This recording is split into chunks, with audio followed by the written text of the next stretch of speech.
বান্দা, আকাশ পরিমাণ যদি গুনাহ করো, পাতাল পরিমাণ যদি গুনাহ করো, সাগরের পানি পরিমাণ যদি গুনাহ করো, পাহাড় তুলনায় যদি তুমি গুনাহ করো, আমার দরবার থেকে তুমি নিরাশ হইও না।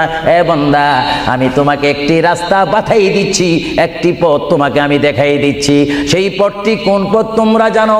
ওয়ালাউ আন্নাহুম ইযযালামু আনফুসাহুম জাউকা। বান্দারে, যখন তোমরা বরবাদ হয়ে যাবে, তখন তোমাদেরকে একটা পথ আমি তোমাদেরকে দেখাই দিলাম। সেই পথটির নাম হচ্ছে আমার রাসূলের মদিনা। জোরে বলেন সুবহানাল্লাহ। বান্দা, আমার নবীর দরবারে গিয়ে কেঁদে কেঁদে তোমরা বলো, ইয়া রাসূলুল্লাহ, ইয়া হাবিবাল্লাহ, আয়াকা ইয়া রাসূলুল্লাহ। আল্লাহ কোরআনে বলেছে, ওয়ালাউ আন্নাহুম ইযযালামু আনফুসাহুম জাউকা ফাস্তাগফিরুল্লাহ ওয়াস্তাগফারা লাহুমুর রাসূল।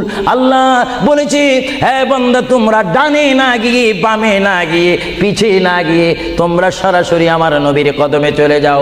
আমার নবীর কদমে গিয়ে আমি আল্লাহর দরবারে তোমরা তওবা করো।